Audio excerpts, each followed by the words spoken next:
वक्फ संशोधन कानून को लेकर सुप्रीम कोर्ट में गुरुवार को अहम सुनवाई हुई और यहाँ पर जो याचिकाकर्ता हैं उन्हें अंतरिम राहत दी गई। मुस्लिम पर्सनल लॉ बोर्ड के प्रवक्ता डॉक्टर इलियास हमारे साथ हैं। इस राहत को आप कितनी बड़ी मानते हैं, सुप्रीम कोर्ट से आज आपको मिली है? देखिए, हम महसूस करते हैं कि दो बहुत अहम मुद्दे थे जिस पर आज सुप्रीम कोर्ट ने राहत दी है। एक बात तो ये थी कि वक्फ की प्रॉपर्टी, जो वक्फ बाय यूज़र की प्रॉपर्टी है, उस पर तलवार लटक रही थी। अगर ये कानून का इम्प्लीमेंटेशन होता, जब तक मुकदमे का फैसला आता, उस वक्त तक ये पूरी जायदादें हाथ से निकल जाती।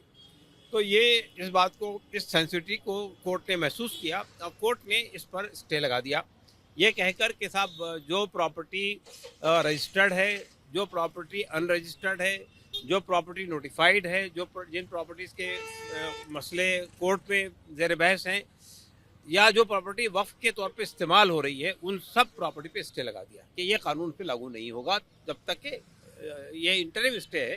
लेकिन लेकिन अगली तारीख तक ही कायम रहेगा। ये तो अगले ऑर्डर तक कायम रहेगा। हाँ, अगला अगर कोई और ऑर्डर आता है, अगर कोई ऑर्डर नहीं आता है, तो ये चलता रहेगा। ठीक है। तो आप जिस मकसद से कोर्ट पहुंचे थे, लग रहा है कि मकसद हासिल हो रहा है? पार्शली हासिल हुआ है, इसलिए कि हमारा मकसद तो पूरे कानून की वापसी का मुतालबा है। हमारा मुतालबा तो ये है कि बहुत सारी ऐसी चीज़ें हैं जिस पर भी पाबंदी लगनी चाहिए, यानी लॉ ऑफ लिमिटेशन का जो एग्जम्पशन है, उस पर पाबंदी लगनी चाहिए, और 5 साल की जो कैद है उस पर पाबंदी लगनी चाहिए। ये जो गवर्नमेंट के डिस्प्यूट को डिजिग्नेटेड ऑफिसर के हल कराने की बात है, उस पर पाबंदी लगनी चाहिए। तो हमारे कई मुतालबे हैं। हमारा ख्याल है कि हमारी जो मूवमेंट है जारी रहेगी जब तक कि पूरे हमारे मुतालबे पूरे नहीं होते हैं। बार बार सॉलिसिटर जनरल ये कह रहे थे कि आप आदेश कोई पारित ना करें, आप 1 सप्ताह का हमें समय दे दें। उसको कोर्ट ने नहीं माना। आप लोग की तरफ से कोशिश थी कि आज ही कोई अंतरिम आदेश मिले। हाँ, ये बात सही है, इसलिए कि देखिए, जब आप ये कहते हैं कि हमको 5 दिन का वक्त दीजिए, 10 दिन का वक्त दीजिए, तो हमें आप जो शरारत करना चाहते हैं वो बिल्कुल वाज़ेह क्या थी। कर सकते थे इस हफ्ते के अंदर वो लोग? नहीं, देखिए, 1 हफ्ते के अंदर ये हो सकता था कि ऐसी बहुत सारी प्रॉपर्टी जो वक्फ बाय यूज़र के दायरे में आती है, जिसको इन्होंने कहा जिस पे डिस्प्यूट खड़ा हो गया वो नहीं आएगी। ऐसे डिस्प्यूट खड़ा कर देना कोई बड़ी बात नहीं थी। इसी तरह से जो है वो वक्फ बोर्ड के अंदर सेंट्रल वक्फ काउंसिल में नियुक्तियाँ कर देते, ये भी कोई बड़ी बात नहीं थी। तो मैं समझता हूँ कि इस बात को हमारी चीफ जस्टिस ने महसूस किया और उन्होंने उसको मना कर दिया। तो आखिरी सवाल आपसे पूछूंगा कि जब तक सुप्रीम कोर्ट में सुनवाई चल रही है, आपका जो एक प्रोग्राम आपने घोषित कर दिया था वो चलता रहेगा धरने प्रदर्शन का, या फिर आप सुप्रीम कोर्ट की सुनवाई का इंतजार करेंगे पूरी हो जाए? नहीं, देखिए, हमारे जो घोषित प्रोग्राम है वो जारी रहेंगे। इसकी वजह यह है, हमारा मुतालबा तो पूरे 44 अमेंडमेंट्स को वापस लेने का है। हमारा मुतालबा ये है कि ये पूरे 44 अमेंडमेंट वापस होने चाहिए। तो ये हमारा ये प्रोग्राम चलता रहेगा। हमारी जो कैंपेन है वो चलती रहेगी जब तक कि पूरा वापस नहीं हो जाता है। ये सवाल मेरा इसलिए था क्योंकि सुप्रीम कोर्ट ने भी मुर्शिदाबाद 24 परगना में जो हुआ उसको लेकर सवाल खड़े किए।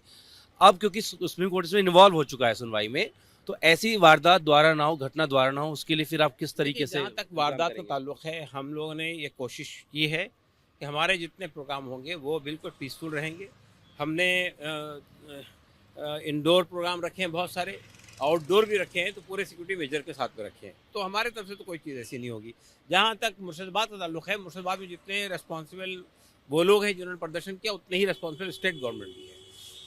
पश्चिम बंगाल सरकार के लिए जी बिल्कुल, इसलिए कि गोली चलाने का ऑर्डर कैसे दे सकते हैं आप? एक धरना हो रहा है, चलिए वो हम कहते हैं वायलेंट हो गया धरना, तो आपके पास आंसू गैस थी, लाठी चार्ज थी, आपने गोली चला दिया उठा।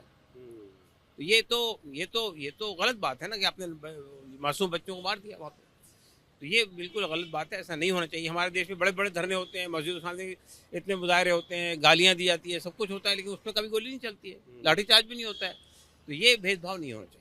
अब सुनवाई 5 मई को है। इस बीच या इससे आगे पीछे कोई बड़ा प्रोग्राम आपका होने वाला हो? नहीं, हमारा प्रोग्राम अभी 26 तारीख को कलकत्ता में है। आ गया 26 तारीख को कलकत्ता में है, और 19 तारीख को जो है वो हैदराबाद में है, और इसी तरह 30 तारीख को जमशेदपुर में। चलिए, बात करने शुक्रिया। तो इस राहत को मुस्लिम पर्सनल लॉ बोर्ड एक अच्छी राहत मान रहा है, लेकिन उन्होंने कहा है कि उनका जो ऑब्जेक्शन है वो पूरे कानून को लेकर के है, तो उसका अभी इनको इंतजार करना पड़ेगा। फिलहाल जो फौरी राहत मिली है उसको एक बड़ी राहत के तौर पर ले रहे हैं। वीडियो सहयोगी राजू के साथ जितेंद्र, भारतीय टीवी, भारतवर्ष, दिल्ली।